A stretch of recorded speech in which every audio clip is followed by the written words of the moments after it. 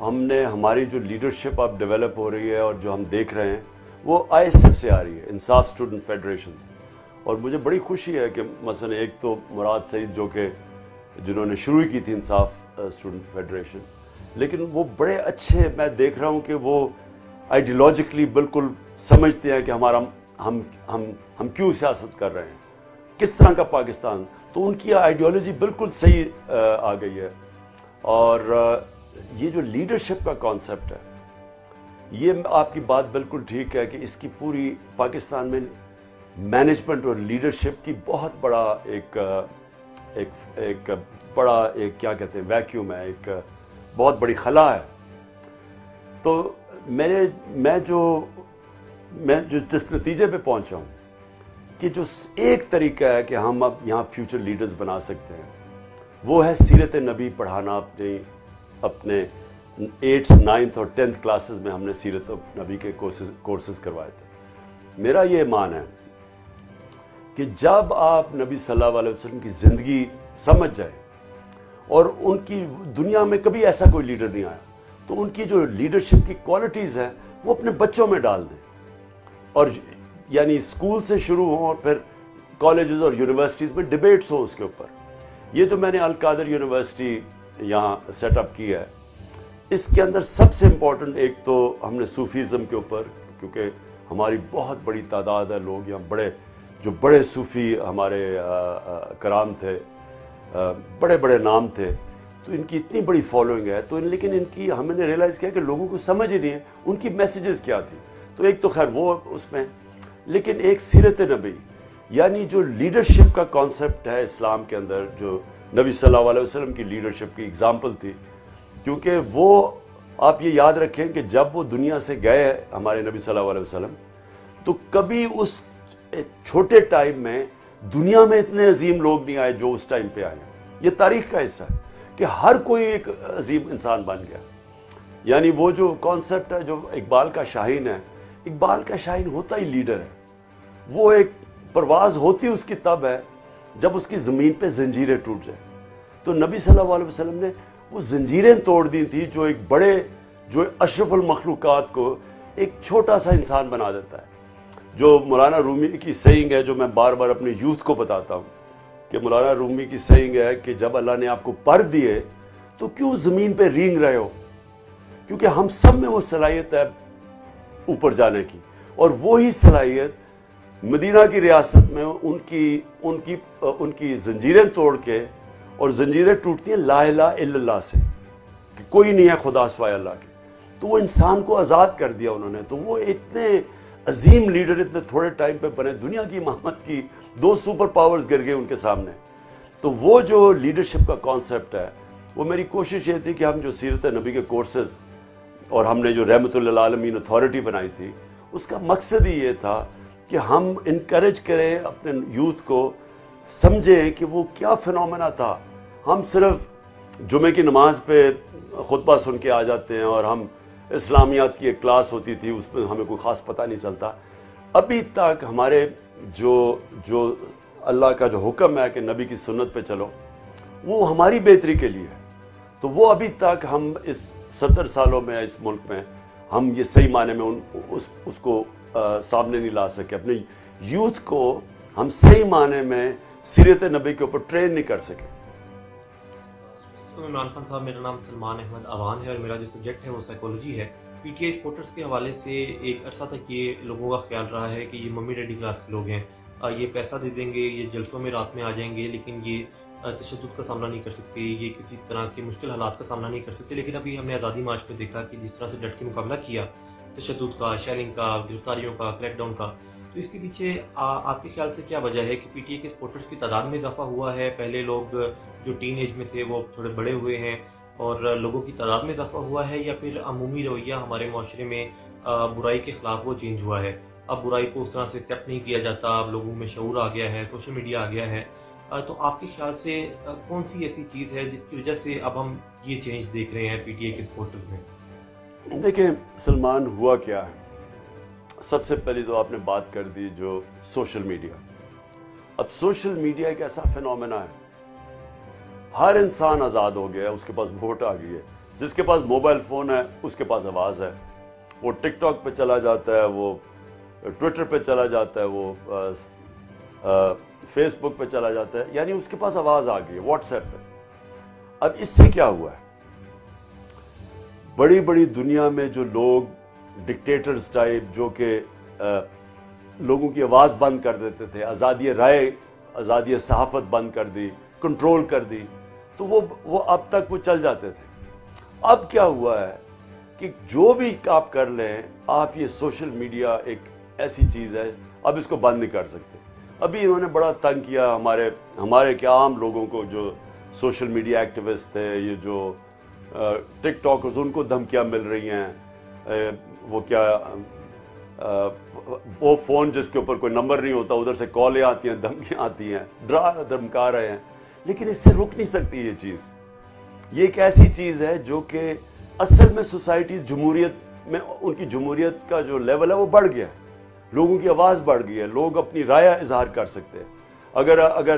اگر مین میڈیا کو آپ نے دبا بھی دیا, دھمکا کے میڈیا کو, اینکرز کو ڈرا دھمکا دیا اور کہا کہ ہم تمہیں, ان کے اوپر ایف آئی آرز بھی کاٹ دی, وہ ڈر بھی گئے, تو سوشل میڈیا کو کیسے کوئی کنٹرول کرے گا؟ یہ اتنی بڑی چیز ہے. اور اس میں اب اگر کسی کا خیال ہے مثلا چیزیں وائرل ہو جاتی ہیں, مثلا یا ایک ہیش ٹیگ آتا ہے اور ایک دم اوپر کلائم کر جاتا ہے, لیکن وہ صرف تب کرتا ہے جب ایک پبلک اس کو ایکسیپٹ کرتی ہے. آپ بے شک جتنے مرضی بیٹھ کے ہیش ٹیگ چلا دے, لیکن اگر پبلک میں ایکسیپٹنس نہیں ہوگی وہ نہیں چلے گا آگے. سو یہ جو آپ نے چینج دیکھا نا, ایک تو اویئرنیس, جو شعور آ گیا لوگوں میں, یہ کبھی پاکستان میں پہلے نہیں تھا. اور اسی لیے آپ دیکھ رہے ہیں کہ بہت بڑی ان کے خلاف یہ جو چوروں کو اوپر بٹھا دیا ہے سازش کے تحت, اس کے اگینسٹ بہت بڑا ریئیکشن ہے پبلک میں. لوگ نہیں ان کو ایکسیپٹ کر رہے. جدھر یہ جاتے ہیں ان کو پبلک میں جاتے ہیں نعرے یا چور کہتے ہیں یا ان کو غدار کہتے ہیں, اور یہ جو امپورٹڈ حکومت نامنظور کے نعرے لگتے ہیں, یہ پبلک نہیں ان کو ایکسیپٹ کرے گی. اور اگر ان کو کسی طرح الیکشن میں دھاندلی کر کے ان کو مسلط بھی کرنے کی کوشش کی, بہت بڑا پبلک ریئیکشن آئے گا. میں آپ کو آج یہ کہہ رہا ہوں کہ یہ جو بھی لوگ یہ سمجھ رہے ہیں کہ دھاندلی کر کے الیکشن کمیشن میں یہ جو آدمی بٹھا کے, اور یہ اگر کسی طرح الیکشن مینیپولیٹ کریں گے, کوئی نہیں یہ سمجھ رہا کہ یہ کتنا بڑا نیچے لاوا پک رہا ہے, یہ پھٹے گا, اس کے کیا کانسیکوینسز ہوں گے پاکستان میں, کیا اس کی طرف جائے گا ملک. اس لیے وجہ اس کی ہے سوشل میڈیا اور لوگوں کا شعور ہے.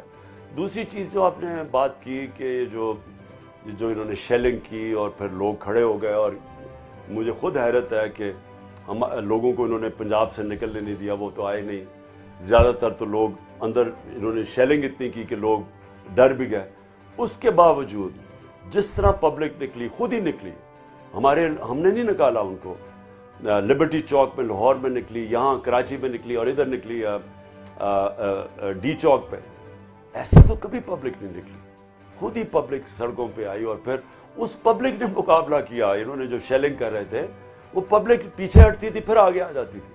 ایسے کبھی پاکستان میں نہیں ہوا, اور یہ بڑی خوشائن چیز ہے. اس کا مطلب ایک زندہ قوم ہے, اور زندہ قوم ہی ان کی پرواز اوپر ہوتی ہے. اور انشاءاللہ جو میں آگے دیکھ رہا ہوں, میں وہ پاکستان میں چینج دیکھ رہا ہوں جو پاکستان کی تاریخ میں ہمیشہ دعا کرتا تھا کہ اللہ سے کہ ایک دن وہ چینج آئے, ایک زندہ قوم ہو ہماری, لوگ یہ ظلم کے سامنے کھڑے ہوں, کبھی چوروں کو ایکسیپٹ نہ کریں, لوگوں کو امر بالمعروف اچھائی کے ساتھ کھڑے ہو, قوم فیصلہ کرے کہ ہم اچھائی کے ساتھ کھڑے ہیں, ہم بدی کے خلاف ہیں, ہم رائے حق پہ کھڑے ہیں, اور ہم نیوٹرل نہیں ہیں, کیونکہ اللہ نے ہمیں کہیں بھی اجازت نہیں دی نیوٹرل ہونے کی. آپ کو حکم ہے کہ اچھائی کے ساتھ کھڑے ہو. تو میں نہیں سمجھتا کہ اس کو اب یہ جو چینج ہے اس کو کوئی بھی روک سکتا ہے.